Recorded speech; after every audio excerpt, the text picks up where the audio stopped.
আসসালামু আলাইকুম। বর্তমান সরকারের নির্বাচনী ইশতেহার নিয়ে বাংলাদেশ টেলিভিশন চট্টগ্রামের আজকের এই আয়োজনে আপনাদের সকলকে শুভেচ্ছা জানাচ্ছি। আজ আমরা সরকারের নির্বাচনী ইশতেহার নিয়ে আলোচনার জন্য আমাদের মাঝে দুজন অতিথিকে আমন্ত্রণ জানিয়েছি। আমাদের মাঝে উপস্থিত আছেন চট্টগ্রাম মহানগর যুবদলের সম্মানিত সাবেক সভাপতি জনাব মোশাররফ হোসেন দীপ্তি এবং আমাদের মাঝে উপস্থিত আছেন ইঞ্জিনিয়ার্স ইনস্টিটিউশন বাংলাদেশের সম্মানী সম্পাদক জনাব খান মোহাম্মদ আমিনুর রহমান সোহেল। আপনাদের সকলকে স্বাগত জানাচ্ছি। আমি শুরুতেই বর্তমান সরকারের নির্বাচনী ইশতেহার নিয়ে জনাব মোশাররফ হোসেন দীপ্তির কাছে আসছি। আপনাকে যে প্রথম প্রশ্নটি করতে চাই, বর্তমান সরকার অলরেডি দায়িত্ব গ্রহণের 5টি মাস পূর্ণ করেছে। এই 5টি মাসে সরকার তার নির্বাচনী ওয়াদা অনুযায়ী, সরকার নির্বাচনী অঙ্গীকার অনুযায়ী, নির্বাচনী ইশতেহার অনুযায়ী মানুষের জন্য কি কি কাজ করেছে আপনার কাছে একটু জানতে চাই। একটা সরকারের নির্বাচনী ইশতেহারের মূল্যায়ন 5 মাসে করা অত্যন্ত কঠিন, অত্যন্ত ছোট্ট একটা সময়। যেহেতু দীর্ঘ 17 বছর আমরা একটা দুঃশাসন আমাদের উপর চেপে বসেছিল, ফেসিবাদ চেপে বসেছিল, একটা ভঙ্গুর অর্থনীতি, লুটপাটের কারণে দেশের মানুষের উপর যে জুলুম চলেছে, অর্থনৈতিকভাবে আমরা বিপর্যস্ত। সেই বিপর্যস্ত অর্থনীতি এবং সামাজিক রাজনৈতিক প্রেক্ষাপট থেকে একটা দেশকে টেনে তোলা, এটা অত্যন্ত কঠিন একটা ব্যাপার।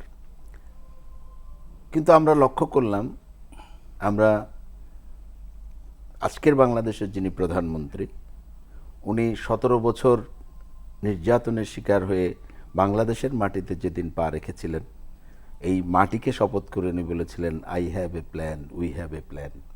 সেই পরিকল্পনার অংশ হিসেবে উনি 31 দফার একটি রূপরেখা প্রণয়ন করেছেন জাতির সামনে, যেটাকে আমরা নির্বাচনী ইশতেহার হিসেবে ধরতে পারি বা সরকারের ইশতেহার হিসেবে ধরতে পারি। সরকারের প্রথম দিন থেকে আপনি প্রতিটা সময়কে কাজে লাগানোর জন্য বাংলাদেশের বর্তমান প্রধানমন্ত্রী সকালে 9টায় যিনি অফিস শুরু করেন এবং রাত 12টা পর্যন্ত নিরলসভাবে প্রতিটা সেকেন্ড, প্রতিটা মিনিট, প্রতিটা ঘন্টা, প্রতিটা দিনকে কাজে লাগানোর জন্য উনি যে একটা নিজেকে এই দেশের জন্য উৎসর্গ করেছেন, এর মাধ্যমেই এই সরকারের নির্বাচনী ইশতেহারের প্রকৃত রূপ আমরা উপলব্ধি করতে পারি। আপনি এই দেশের মানুষের জন্য আমরা অবাক হয়ে যাই যে একটা লোক কিভাবে তার প্রতিটি কর্মকাণ্ডের মাধ্যমে এই জাতির ভবিষ্যৎ বিনির্মাণের জন্য নিজেকে উৎসর্গ করেছেন। আমরা ক্ষেত্র ধরে ধরে যদি বলতে যাই, এই ছোট্ট সময়ের মধ্যে এই আলোচনা করাটা অত্যন্ত কঠিন। তারপরও আমরা আজকে যা কিছু দেখছি, উনি প্রত্যেকটা ইশতেহারের অংশকে প্রতিদিন উনি বলেছিল, যখন ফ্যামিলি কার্ডের কথা আলোচনা হয়েছিল, বাংলাদেশে 4 কোটি পরিবারকে উনি ফ্যামিলি কার্ডের আওতায় আনবেন আমাদের নারীদেরকে স্বাবলম্বী করার জন্য। তখন অনেকে অট্টহাসি হেসেছে, অনেকে বিদ্রূপ করেছে, অনেকে দাঁড়িয়ে বলেছে, রাখ তোর ফ্যামিলি কার্ড। আমরা সেই বক্তব্য দেখেছি, কিন্তু বাস্তবিক অর্থে তারেক রহমান মাত্র আজকে 5 মাসের মধ্যেই সেই ফ্যামিলি কার্ডের বাস্তবায়ন শুরু হয়েছে, কৃষক কার্ডের বাস্তবায়ন শুরু হয়েছে। বাংলাদেশে এই ফ্যামিলি কার্ডের মাধ্যমে পর্যায়ক্রমিকভাবে 4 কোটি পরিবারকে উনি এই সামাজিক নেটওয়ার্কের মধ্যে নিয়ে আসবেন। কৃষক কার্ডের মাধ্যমে যে নির্বাচনী ওয়াদা ছিল 10 লক্ষ টাকা পর্যন্ত কৃষি ঋণ মওকুফ করা, সেই যুগান্তকারী সব উনি এই পদক্ষেপ আজকে বাস্তবায়িত হয়েছে। উনি বলেছেন 20,000 কিলোমিটার খাল খননের মাধ্যমে, জিয়াউর রহমান যে খাল খনন কর্মসূচির মধ্য দিয়ে বাংলাদেশের মানুষের সামনে স্বপ্ন দেখিয়েছিলেন, অর্থনৈতিকভাবে, সামাজিকভাবে এবং খাদ্যে স্বয়ংসম্পন্নতা অর্জন করেছিলেন যে বাংলাদেশ, সেই বাংলাদেশের আজকে নতুন রূপ তারেক রহমান নিজে খাল কাটছেন এবং এই 20,000 কিলোমিটার খাল কাটার কর্মসূচির মাধ্যমে বাংলাদেশকে আবার সুজলা সুফলা শস্য শ্যামলা সোনার বাংলাদেশ করার যে পরিকল্পনা, সেই পরিকল্পনা আজকে দ্রুত গতিতে এগিয়ে যাচ্ছে। যতগুলি সামাজিক নেটওয়ার্ক, শিক্ষা ব্যবস্থা আমূল পরিবর্তনের জন্য উনি পদক্ষেপ নিয়েছেন। আমাদের তরুণ প্রজন্মকে খেলাধুলার মাধ্যমে উজ্জীবিত করার জন্য নতুন কুড়ির আসর আজকে বাংলাদেশে শুধু খেলাধুলা না, সেটাকে সাংস্কৃতিক কর্মকাণ্ডের মাধ্যমে বিকাশের জন্য যে কর্ম পরিকল্পনা আজকে তৃণমূল পর্যায়ে, ইউনিয়ন পর্যায়ে নিয়ে গেছেন, এটার বাস্তবায়নের যদি প্রকৃত অর্থে পরিপূর্ণ বাস্তবায়ন হয়, এটা সুফল আগামী বছর থেকে আমরা পেতে শুরু করব। আমাদের যুব সমাজকে কর্মসংস্থানের জায়গায় নিয়ে যাওয়ার জন্য যে পরিকল্পনা আজকে এই সরকার গ্রহণ করেছেন, অলরেডি আজকের সবচেয়ে বড় শক্তি সামাজিক যোগাযোগ মাধ্যম। এখানে যারা ইউটিউবাররা, যারা বিভিন্ন অনলাইন এআই প্রযুক্তি নির্ভর প্রযুক্তিতে কাজ করেন, ক্রিয়েটিভ কাজগুলো করেন, পৃথিবীর বহু দেশে আমরা সেই টাকা আমাদের দেশে আসার সুযোগ ছিল না। অনেকে এইটা হুন্ডির মাধ্যমে অথবা অবৈধ পন্থায় সেই অর্থকে বাংলাদেশে আনতো। এবং কাজ এটা আনার সুযোগ না থাকার কারণে বাংলাদেশের তরুণরা কিন্তু কাজ করতে পারছিল না অনেকদিন ধরে। হ্যাঁ, সুযোগ পাচ্ছিল না। আজকে সেই যুগান্তকারী পদক্ষেপ নিয়েছেন আমাদের যারা অনলাইন বেস কাজ করেন, তাদেরকে সেই সুযোগের আওতায় নিয়ে এসে বাংলাদেশের যুব সমাজকে যে নতুন দিগন্তের জায়গায় নিয়ে গেছেন।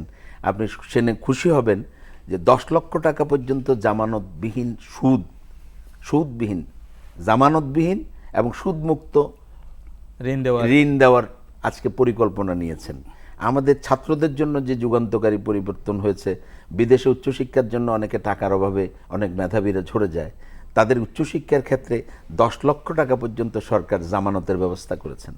এবং আমাদের শিক্ষাক্ষেত্রে যে যুগান্তকারী পরিকল্পনা নিয়ে সরকার এগিয়ে যাচ্ছে, ক্লাস 4 থেকে শিক্ষা ক্যারিকুলামে বাধ্যতামূলক একটা খেলার সাবজেক্ট অন্তর্ভুক্ত করা হবে।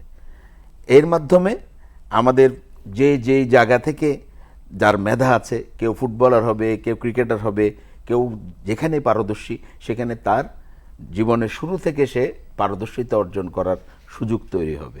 ক্লাস 6 থেকে তাকে আমাদের এই শিক্ষা ব্যবস্থার মধ্যে একটি সাবজেক্ট অন্তর্ভুক্ত করা হবে, যেখানে তৃতীয় ভাষা শিক্ষার, যেন আমরা শিক্ষাটাকে কর্মমুখী করা, আমাদের হ্যাপিনেস একটা ব্যবস্থা, প্রধানমন্ত্রীর যেটা স্বপ্ন, লার্ন হ্যাপিনেস, অর্থাৎ আমি শিক্ষাটা আমাদের জন্য যেন বোঝা না হয়, শিক্ষাটা যেন আমার কর্মমুখীর জায়গা থেকে আমার উপর চাপিয়ে দেওয়া না হয়। আমার যেখানে কর্মক্ষমতা আছে, আমার যেখানে উৎসাহ আছে, আমার যেখানে স্বাবলম্বী হওয়ার সুযোগ আছে পারিবারিক জায়গা থেকে, সেই জায়গা থেকে ছোটবেলা থেকে আমাকে গড়ে তোলার জন্য একটা পরিকল্পনা এই সরকারের রয়েছে। অর্থাৎ বাংলাদেশের আমরা আমেরিকা সিঙ্গাপুর হতে চাই না। আমাদের সামাজিক নেটওয়ার্কে যেখানে যেখানে মানুষের অন্ন, বস্ত্র, চিকিৎসা, বাসস্থান এবং শিক্ষা, এই সামাজিক নেটওয়ার্কের মধ্যে যেখানে যেটা করণীয় সেটা করার জন্য আজকে সরকার তার পরিকল্পনা অনুযায়ী এগিয়ে যাচ্ছে।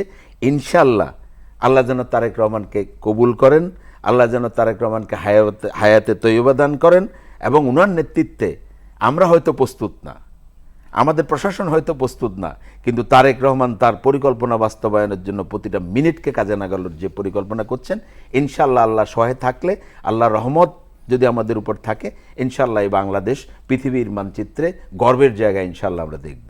আমি এই মুহূর্তে জনাব আমিনুর রহমান সুমনের কাছে যাচ্ছি।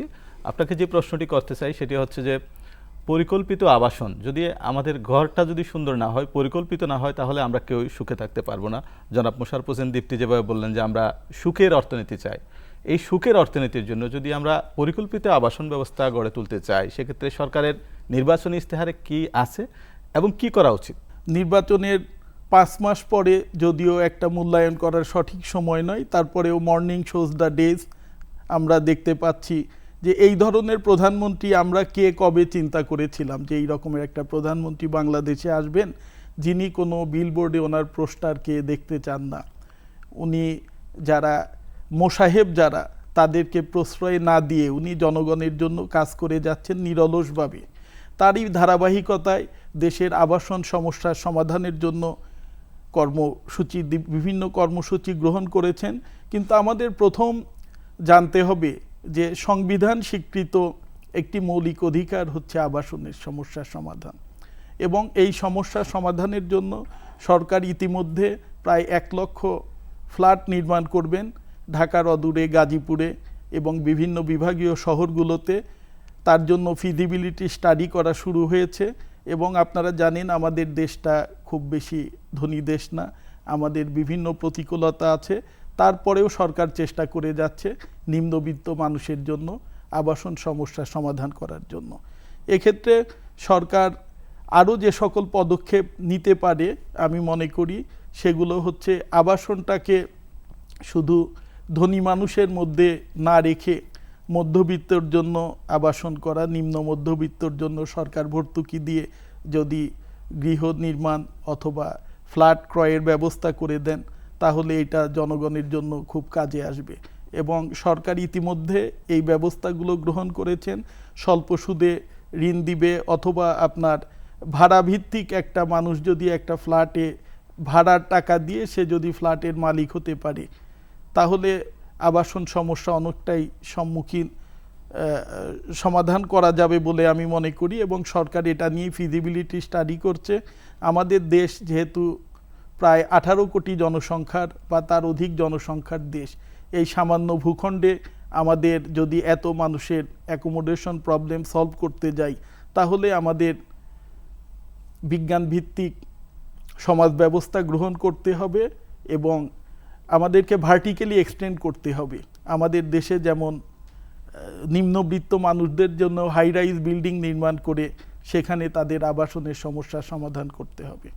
আর আবাসনের সমস্যা বিগত দিনগুলোতে আমরা দেখছি যে আবাসনের সমস্যা সমাধানকল্পে সরকার থেকে সিডিএ, রাজুক তারা যে প্রকল্পগুলো নিয়েছে, সেখানে জলাধার, প্রাকৃতিক জলাধার ভরাট করেছে, কোথাও বনভূমি উজাড় করে দিয়েছে, কোথাও খাল ভরাট হয়েছে, কোথাও পাহাড় কর্তন হয়েছে। কিন্তু এগুলোকে অ্যাভয়েড করে আপনার যে কোনো আবাসনের প্রবলেম সলভ করতে হবে বলে আমি মনে করি। আপনাকে একটি সম্পূরক প্রশ্ন আমি করতে চাই, সেটি হচ্ছে আপনি জানেন যে সাম্প্রতিক সময়ে চট্টগ্রামে, বৃহত্তর চট্টগ্রামে ব্যাপক বন্যার শিকার হয়েছে। একটা বড় ধরনের বন্যার কারণে আমাদের পার্শ্ববর্তী বাঁশখালী, চন্দনাইশ, সাতকানিয়া উপজেলায় অনেকগুলো কাঁচা বাড়ি বিধ্বস্ত হয়েছে। সেখানে আমরা অনেক জায়গা থেকে যখন সংবাদ দেখলাম যে কাঁচা ঘরগুলো, যেগুলো মাটির ঘর, এখনও ফাঁকা মাটির দেয়াল দিয়ে ঘর আছে এবং সেগুলো বন্যা আসার কারণে বিধ্বস্ত হয়ে গেছে। আমাদের জলবায়ু সহনশীল যদি কোনো আবাসন ব্যবস্থা গড়ে তোলা উচিত কিনা বা কিভাবে সম্ভব, সেটা যদি একটু সরকারকে পরামর্শ দিতে চাই। আপনি অবশ্যই আমাদের জলবায়ু সহনশীল আবাসন গড়ে তোলা উচিত এবং সেই সাথে আমাদের মাথায় রাখা উচিত যে পরিবেশ যাতে নষ্ট না হয়ে যায়। আবাসনের নামে আপনি যখন 1961 সালে চট্টগ্রাম শহরের মাস্টার প্ল্যান প্রণয়ন করা হয়, তখন বেশ কিছু বিষয় আপনার নদী কেন্দ্রিক ব্যবসা বাণিজ্য, শিল্প কারখানা প্রতিষ্ঠা হবে, এটা মাথায় রেখে নদীর পাশ দিয়ে আপনার ইন্ডাস্ট্রিগুলো গড়ে উঠছে। কিন্তু নদী দূষণের ব্যাপারটা তখন মাথায় রাখে নাই। এখন দেখা যাচ্ছে যে নদীর পানি দূষণ হয়ে যাচ্ছে, নদীতে মাছের পরিমাণ কমে যাচ্ছে এবং নদী শুকিয়ে যাচ্ছে। এইগুলো মাথায় রেখে আবাসন করতে হবে। আর জলবায়ু, আপনার প্রাকৃতিক দুর্যোগ থাকবেই। প্রাকৃতিক দুর্যোগ আগেও ছিল, এখনও আছে, ভবিষ্যতেও থাকবে। কিন্তু প্রাকৃতিক দুর্যোগকে মোকাবেলা করে আমাদের চলতে হবে। এই প্রাকৃতিক দুর্যোগ কিন্তু শুধু প্রকৃতিই আমাদেরকে দুর্যোগে ফেলে না, আমাদের মানুষ নির্মিত অনেক দুর্যোগ রয়ে গেছে। আপনি চট্টগ্রামের যে জলাবদ্ধতার কথা বললেন, চট্টগ্রামের যে জলজটের কথা বললেন, এখানে আমরা যারা এখানকার নাগরিক, আমরা অনেকাংশে দায়ী এই জলবদ্ধতার জন্য। আপনি আজ থেকে 20 বছর আগে চিন্তা করবেন, আপনার যেখানে একটা বাড়ি ছিল, সেই বাড়ির পাশে সবুজ মাঠ ছিল, খোলা জায়গা ছিল, রাস্তার পাশে যে ড্রেনটা ছিল, ড্রেনটাও কাঁচা ছিল। কিন্তু এখন সবগুলো আমরা কংক্রিটের করে ফেলেছি। আপনার বিল্ডিংয়ের যতটুকু জায়গা, পুরো জায়গাটা আপনি কংক্রিটের করে ফেলেছেন। সামনের ড্রেনটা কংক্রিটের, রাস্তাটাও কংক্রিটের। এখন যখন জোরে বৃষ্টি হয়, প্রচুর বৃষ্টিপাত হলে এই পানিটা আর কোথাও যাওয়ার সুযোগ পায় না। এই জন্য আমাদের এখানে কারিগরি বিষয়, বিশেষ করে আমি বলতে চাই যে ইঞ্জিনিয়ার্স ইনস্টিটিউটের সঙ্গে আলোচনা করে যদি ড্রেনগুলো নির্মাণ করা হয়, তাহলে আমরা নতুন টেকনোলজি দিতে পারবো, যাতে আপনার পানিটা, বৃষ্টির পানিটা সিপেজ হয়ে যদি গ্রাউন্ডে চলে যেতে পারে, তাহলে গ্রাউন্ড ওয়াটার রিচার্জ হবে এবং হঠাৎ জলজট, বন্যা, এই দুর্ভোগ থেকে মানুষ অনেকাংশেই রেহাই পাবে। আর আপনি যে বলে গেলেন পরিবেশ বান্ধব যে বাড়ি করার কথা, এটা তো আমাদের অবশ্যই দরকার। আমরা তো পরিবেশকে নিয়েই আমাদের টিকতে হবে। আজ থেকে আপনি 20 বছর বা আরও 50 বছর আগেও যদি চিন্তা করেন, চট্টগ্রাম শহরে যতগুলো পাহাড় ছিল, যতগুলো জলাভূমি ছিল, এগুলো তো সব আমরা ভরাট করে আবাসন করে ফেলেছি। আপনি হয়তো নদী আবার দূষণ, সেখানে আপনি যদি ব্যবস্থা গ্রহণ করেন, নদীর হয়তো দূষণ দূর করতে পারবেন। যে খালগুলো ভরাট হয়ে গেছে, আমরা সেগুলোও হয়তো পুনরুদ্ধার করতে পারবো। কিন্তু চট্টগ্রাম শহরের যে পুনরুদ্ধারের জন্য পাহাড়গুলো সরকার অলরেডি খাল খনন কর্মসূচি চালাচ্ছে। কর্মসূচি নিয়েছে, কিন্তু যে পাহাড়গুলো অলরেডি কাটা হয়ে গেছে, আমরা কিন্তু এই পাহাড়গুলোকে আর গড়ে ফিরিয়ে আনার তুলতে সুযোগ পারবো নেই। না। এই জন্য আমরা আমাদের অনেক ক্ষতি করে ফেলেছি। আমাদের শপথ নেওয়া উচিত আগামীতে আমরা যেন আর পরিবেশের কোনো ক্ষতি না করি, এবং আমাদের প্রধানমন্ত্রী এই মতেই বিশ্বাসী এবং উনি এই ব্যবস্থাই গ্রহণ করেছেন। উনি 20,000 কিলোমিটার খাল খনন কর্মসূচি গ্রহণ করেছেন। এই খাল খনন যদি কর্মসূচিটা বাস্তবায়িত হয়ে যায় তাহলে এই জলবদ্ধতাটা কমে যাবে, কারণ বৃষ্টির পানিটা আপনার খালে চলে যাবে, খাল থেকে হয়তো নদীতে যাবে, নদী থেকে বঙ্গোপসাগরে চলে যাবে। অর্থাৎ প্রাকৃতিক যে স্বাভাবিক প্রবাহ সেটাকে আমরা বিনষ্ট করেছি বলে আমরা এগুলো শিকার হচ্ছি। আপনাকে অনেক ধন্যবাদ। আমি আবারও আসছি জনাব মোশাররফ হোসেন দীপ্তির কাছে। আমি এই পর্যায়ে কৃষক কার্ড আবার নতুন করে আলোচনায় আসছে, যদিও নির্বাচনী ইস্তেহারের সময় ফ্যামিলি কার্ডটা আলোচনায় ছিল, এখন আমাদের প্রাকৃতিক পরিস্থিতি পরিবর্তনের সাথে সাথে বর্তমান সরকারের সামনে কৃষক কার্ডটা আবার নতুন করে আলোচনায় আসছে এবং সেটা অলরেডি আপনার দেওয়া হচ্ছে কৃষক কার্ড। কিন্তু কৃষক কার্ড দিলেই তো হবে না, আমাদের যে নিরাপদ খাদ্য ব্যবস্থাপনা সেই ক্ষেত্রে একটা গত 17 বছরে বড় ধরনের গলত ঘটে গেছে। কৃষকদেরকে কার্ড দেওয়া এবং নিরাপদ খাদ্য নিশ্চিত করার ক্ষেত্রে সরকারের কি ধরনের ভাবনা রয়েছে বলে আপনি মনে করেন? এই মুহূর্তে মানুষ অনেক রোগ শোকে, আমরা নিজেরাও রোগ শোকে আক্রান্ত। এর মূল কারণ হচ্ছে আমরা নিরাপদ খাদ্য ব্যবস্থা তৈরি করতে পারি নাই। গত 17 বছর আসলে প্রতিটা সেক্টরে মূল হচ্ছে যেন তেনভাবে অর্থ উপার্জন করা, সেটা মানুষকে বিষ প্রয়োগের মাধ্যমে হোক অথবা মানুষকে অত্যাচারিত করার মাধ্যমে হোক। আমরা আমাদের কৃষিক্ষেত্রে যে ধ্বংসাত্মক কার্যক্রম আমরা পরিচালনা করেছি সেই ক্ষেত্রে পাশাপাশি আমরা কোনো উন্নয়ন পরিকল্পনা করি নাই। কৃষকরা যে বীজ, কীটনাশক অথবা কৃষকদের সে ফ্যাসিলিটিস পাওয়ার কথা, সুযোগ পাওয়ার কথা, সেই সুযোগ রাষ্ট্র কোনোভাবেই কৃষককে প্রোভাইড করে নাই। আমরা আজকে যে কৃষি কার্ড, এই কার্ডের উপকারিতাটা কী, কার্ডের কর্মক্ষমতাটা কী, কার্ডের পরিধিটা কী, এটা যদি আমরা চিন্তা করি তাহলে দেখবেন এই সরকারের এখানে কতটুকু যত্নশীল পরিকল্পনা রয়েছে।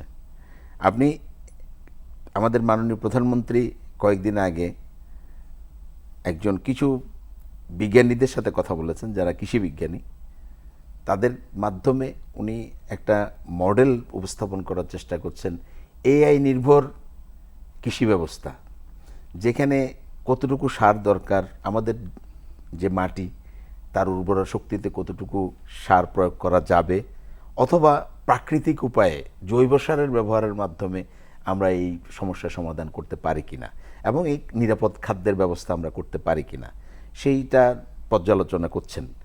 এবং কার্যক্ষেত্রে কৃষক বান্ধব একটা সরকার হিসাবে এটাকে আপনি ধরে নিতে পারেন, কারণ অলরেডি 10,000 টাকা পর্যন্ত কৃষি ঋণ মকুব করা হয়েছে এবং এই কৃষি কার্ডের মাধ্যমে সার এবং কীটনাশক সহ কৃষি সরঞ্জামের অন্ততপক্ষে একটা ফসল, আমাদের অনেক ক্ষেত্রে দুই ফসল বা তিন ফসলের জমির সংখ্যা কমে গেছে আমাদের, একটা ফসল যেন কৃষক রাষ্ট্রের পক্ষ থেকে তার সমস্ত সাবসিডি যেন সে পায়, সেটার পরিকল্পনা নিয়ে আজকে কৃষি মন্ত্রণালয় কাজ করছেন। এবং এটার বাস্তবায়ন যদি ঘটে তাহলে আমরা দেখব। এবং এটার পাশাপাশি এই যে পরিবেশের কথা উনি বললেন, আমি ধন্যবাদ জানাতে চাই ওনাকে, উনি অনেকগুলো গুরুত্বপূর্ণ টপিকস এখানে সংযোজন করেছেন। এই যে আমরা যে যত্রতত্রভাবে পাহাড় কাটলাম, আমরা যে বৃক্ষ নিধন করলাম, আমাদের পাহাড়গুলোতে গাছ কেটে সমান করে ফেললাম, বনখেকো ওসমানের নাম আপনারা গত ফ্যাসিস্ট সরকারের সময় শুনেছি, তার বালিশের নিচে 100 কোটি টাকা পাওয়া গেছে, যাকে বন রক্ষার দায়িত্ব দেওয়া হয়েছে, যাদেরকে বন রক্ষার দায়িত্ব দেওয়া হয়েছে। তা আজকে সেই জায়গা থেকে আমরা, আমাদের সরকার প্রধান প্রতি বছর 5 কোটি গাছ লাগানোকে গুরুত্ব দিয়েছেন এবং পরিকল্পনার অংশ হিসেবে আগামী 5 বছরে 25 কোটি গাছ লাগানোর মাধ্যমে পরিবেশের ভারসাম্য রক্ষা, পাশাপাশি আমাদের খাদ্যের নিরাপত্তা, আমাদের ওষুধি গাছগুলোর মাধ্যমে আমাদের ওষুধের ব্যবস্থা করা, আমাদেরকে নিরাপদ স্বাস্থ্যের ব্যবস্থা করা, অর্থাৎ একটা বিশাল পরিকল্পনার আলোকে এই রাষ্ট্রকে বিনির্মাণ করার যে চিন্তা তারেক রহমান সাহেব করেছেন, আজকে 5 মাসে সেটা দৃশ্যমান হয়েছে। উনি যে কথা বললেন যে প্রধানমন্ত্রী শুধুমাত্র আমাদের গত 17 বছরের প্রধানমন্ত্রী বছরে উনি 900 কোটি টাকার শুধু খাবার খেয়েছেন, সেখানে তারেক রহমান মাত্র দুপুরে লাঞ্চ করেন 150 টাকা দিয়ে, 150 টাকা। জনগণের সম্পদ সাশ্রয় করা মাধ্যমে উনি একটা বার্তা দিতে চেয়েছেন, আমরা যারা ভোগবিলাসে আছি, দুনিয়াটা শুধু ভোগবিলাস করার জন্য না। আমরা হয়তো বুঝতে পারতেছি না ওনাকে ধারণ, আমি যে কথা দিয়ে শুরু করছিলাম, আমরা হয়তো রেডি না, কিন্তু তারেক রহমান তার পরিকল্পনার প্রতিটা কথা, প্রতিটা শব্দ, প্রতিটা চিন্তা, প্রতি মুহূর্ত বাস্তবায়ন করে যাচ্ছেন।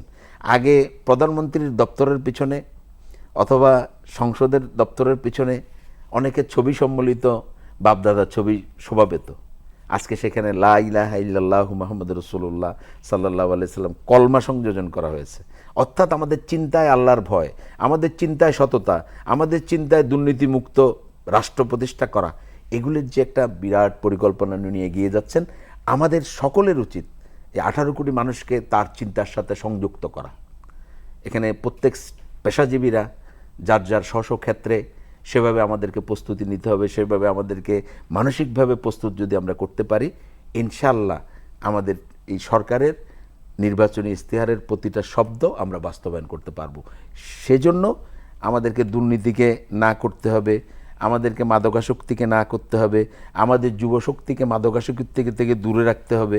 আমাদের এই যে আগামী প্রজন্ম যে কিশোর গ্যাংকের অভিশপ্ত, এই কিশোর গ্যাংকের জায়গা থেকে আমাদেরকে মুক্ত করতে হবে। আমাদের খেলাধুলার মাধ্যমে, সাংস্কৃতিক কর্মকাণ্ডের মাধ্যমে আমাদের আগামীর যে প্রজন্ম, এই প্রজন্মকে প্রস্তুত করতে হবে। শিক্ষা ব্যবস্থায় আমূল পরিবর্তন করতে হবে এবং সেই চিন্তা নিয়ে উনি এগিয়ে যাচ্ছেন। আজকে যারা এই চিন্তাকে বাধাগ্রস্ত করার চেষ্টা করছেন, তাদের ব্যাপারেও আমাদেরকে সতর্ক থাকতে হবে। যারা এই কর্মযজ্ঞের মাধ্যমে তারেক রহমান বাংলাদেশকে গড়ে তোলার যে স্বপ্ন, অনেকে মনে করছেন তারেক রহমান যদি আল্লাহ যদি সহায় থাকে, 5 বছর যদি উনি এই কর্মযজ্ঞের মাধ্যমে যেয়ে যান, তাহলে 18 কোটি মানুষও প্রস্তুত হয়ে যাবে এবং এদের দুরভিসন্ধিমূলক যে রাজনীতি, ষড়যন্ত্রের যে রাজনীতি, ভিনদেশের এজেন্ডা বাস্তবায়নের যে রাজনীতি, সেগুলো চিরতরে বাংলাদেশ থেকে বিলীন হয়ে যাবে। তারেক রহমান প্রতিদিন নতুন চিন্তা নিয়ে কাজ করছেন, ছাত্রদের সাথে কথা বলছেন, যুবকদের সাথে কথা বলছেন, প্রকৌশলীদের সাথে কথা বলছেন, আমাদের ক্ষুদে বিজ্ঞানীদের সাথে কথা বলছেন, রাষ্ট্রবিজ্ঞানীদের সাথে কথা বলছেন, কৃষকদের সাথে কথা বলছেন।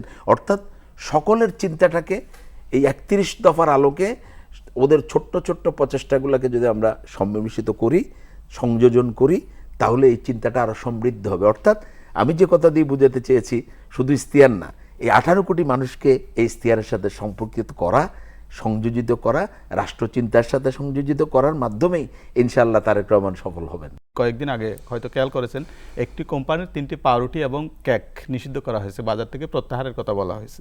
এই যে ভেজালকারীরা, তাদেরকে যখন জরিমানা করা হয়, তাদেরকে কিন্তু থামানো যায়নি। বর্তমান সরকারও কি একই পথে হাঁটবে, অর্থাৎ তাকে জরিমানা করতেই থাকবে, নাকি অন্য নতুন কোনো পদক্ষেপ নেওয়া দরকার?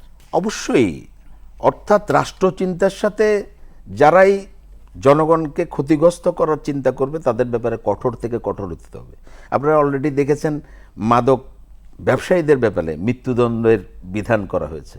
এর আগে বেগম খালেদা জিয়া এসিড সন্ত্রাসের বিরুদ্ধে মৃত্যুদণ্ডের আইন করার পরে সেটা বন্ধ হয়েছিল।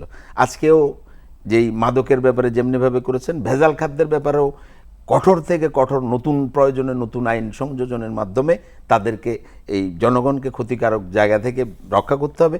আমি আরেকটা বিষয় ছোট্ট করে সংযোজন করতে চাই, যেটা বলা হয় নাই। আমাদের দেশের অর্ধেক জনশক্তি হচ্ছে নারীরা। নারীর ক্ষমতায়নের জন্য, নারীর শিক্ষার জন্য এই সরকার যুগান্তকারী পদক্ষেপ গ্রহণ করেছেন। যেমন ফ্যামিলি কার্ডের কথা বললাম, তেমনিভাবে নারী উদ্যোক্তাদের জন্য বিভিন্ন প্রকল্পের মাধ্যমে, অর্থাৎ আমাদের পুরো জনগোষ্ঠীকে ঐক্যবদ্ধ করার। নারী শিক্ষার ব্যাপারে মাননীয় প্রধানমন্ত্রী গত পরশুদিন বলেছেন, অনার্স পর্যন্ত মেয়েদের অবৈতনিক শিক্ষার জন্য উনি পরিকল্পনা গ্রহণ করেছেন, সিদ্ধান্ত নিয়েছেন। আমরা সকলকে এই ঐক্যবদ্ধ করার মাধ্যমে আমাদের জাতীয় চিন্তাকে বাস্তবায়ন করব। চট্টগ্রামকে বাণিজ্যিক রাজধানী বলি, আবার একই সাথে এই চট্টগ্রামকে বাণিজ্যিক হাব এবং কর্মসংস্থানের হাব করার জন্য সরকার একটি ঘোষণা দিয়েছে আমাদের মাননীয় অর্থমন্ত্রী মহোদয়। তো এটাকে আপনি কিভাবে দেখছেন? মাননীয় প্রধানমন্ত্রী, উনি প্রধানমন্ত্রী হওয়ার আগেই চট্টগ্রামে একটা জনসভায় এসেছিলেন, নির্বাচনী জনসভায়, সম্ভবত এই বছর জানুয়ারি মাসে। তখন উনি ঘোষণা দিয়ে গিয়েছিলেন যে উনি দায়িত্ব গ্রহণ করলে চট্টগ্রামকে বাণিজ্যিক রাজধানী করবেন। আমরা ইতিপূর্বে অনেক আগে থেকেই শুনে আসছি চট্টগ্রাম বাণিজ্যিক রাজধানী হবে। কিন্তু সেটা বাস্তবায়ন সম্ভব ছিল না। তারই ধারাবাহিকতায় উনি অর্থমন্ত্রী জনাব আমির খসরু মাহমুদ চৌধুরীকে চট্টগ্রামের দায়িত্ব দেন এবং অর্থমন্ত্রী করেন, এবং তার ধারাবাহিকতায় আমরা দেখে যাচ্ছি যে বাণিজ্যিক রাজধানী করার জন্য যে প্রকল্পগুলো গ্রহণ করার, অনেকগুলো প্রকল্প পাইপলাইনে আছে। আপনার বে টার্মিনালটা চালু হয়ে গেলে, তারপরে মাতারবাড়ি গভীর সমুদ্র বন্দর চালু হলে যানজট কমানোর যে ব্যবস্থাগুলো গ্রহণ করা হচ্ছে এবং বন্দরের কার্যক্ষমতা বহুগুণ বেড়ে যাবে এই প্রকল্পগুলো করলে, তখন এখানে বাণিজ্য অনেক বেড়ে যাবে, ব্যবসা বাণিজ্য আরও গতিসঞ্চার হবে। আর যদি যোগাযোগ ব্যবস্থা একই সঙ্গে উন্নত করার, রেলের আপনার জিএম সাহেবের সঙ্গে আমার একটা আলোচনায় তখন উনি বলল যে কিছু প্রকল্প তারা গ্রহণ করেছে, 3 ঘন্টা 3.5 ঘন্টায় ঢাকা চট্টগ্রাম রেলে যাতায়াত করা যাবে। তো এইগুলো বাস্তবায়ন হলে তো ব্যবসা বাণিজ্য অনেক সম্প্রসারণ হবে। এর মধ্যেও আমি মনে করি যে ঢাকা চট্টগ্রাম এটা 8 লেনে উত্তীর্ণ করা দরকার, নগরের ভেতরের রাস্তাগুলো আরও প্রশস্ত করা দরকার, যানজট নিরসন করার জন্য যে প্রকল্পগুলো গ্রহণ করা সেগুলো করা দরকার, এখানে পর্যটন কের ওপর গুরুত্ব দেওয়া দরকার। সর্বোপরি আমাদের ব্লু ইকোনমির দিকে এগিয়ে যাওয়া দরকার, কারণ সাগর থেকে আমাদের অনেক সম্পদ আছে, আমরা সেগুলো হয়তো সামান্য পরিমাণ আহরণ করতে পারি, আমাদের উচিত আরও বেশি সম্পদ আরোহণ করার। মাননীয় প্রধানমন্ত্রী যেহেতু উনি সমগ্র দেশের কথা ভাবেন, উনি যানজট নিরসনের জন্য উনি যে কর্মকাণ্ডগুলো করে যাচ্ছেন, আমরা যদি শুধু ওনাকেই ফলো করি, বিগত দিনগুলোতে আপনারা দেখেছেন প্রধানমন্ত্রী যে রাস্তায় গিয়েছে, প্রধানমন্ত্রী না কোনো এমপি মন্ত্রী অথবা কোনো ভিআইপি গেলে রাস্তা বন্ধ করে রেখেছে, কিন্তু মাননীয় প্রধানমন্ত্রী সাধারণ জনগণের মতোই রাস্তায় উনি চলে যাচ্ছেন, ওনার পাশে হয়তো সাধারণ পথচারীরা ওনাকে দেখে হাত নেড়ে যাচ্ছে। এইরকম তো আমরা আগে দেখি নাই। যানজট বেশি হবে জন্য প্রধানমন্ত্রী ওনায় সচিবালয়ে অফিস করছেন, প্রধানমন্ত্রীর কার্যালয়ে না করে। তা আমরা যদি এইগুলো ফলো করতে পারি, তাহলে আগামীর বাংলাদেশ, আমরা যে কাঙ্ক্ষিত বাংলাদেশের স্বপ্ন দেখি, আশা করি আমরা সেই বাংলাদেশ বাস্তবায়ন করতে পারবো। আপনাকে অনেক ধন্যবাদ খান মোহাম্মদ আমিনুর রহমান সুমন প্রকৌশলী এবং জনাব মোশাররফ হোসেন দীপ্তি, আমাদের সাথে আমরা স্বতঃস্ফূর্তভাবে আলোচনা করলাম। নির্বাচনী ইশতেহার শুধুমাত্র একটি কথার কথা নয় প্রিয় দর্শক, আমি বলবো যে নির্বাচনী ইশতেহার একটি রাজনৈতিক দলের এবং একটি সরকারের জনগণের প্রতি দেওয়া চমৎকার একটি প্রতিশ্রুতি, সেটি বাস্তবায়ন কতটুকু গ্রহণযোগ্য এবং সেটি কতটুকু জনকল্যাণমূলক আমরা এই দুজন আলোচকের আলোচনা থেকে জানতে পারলাম। আপনারা ভালো থাকুন, আবারও দেখা হবে, সবাইকে শুভেচ্ছা, আসসালামু আলাইকুম।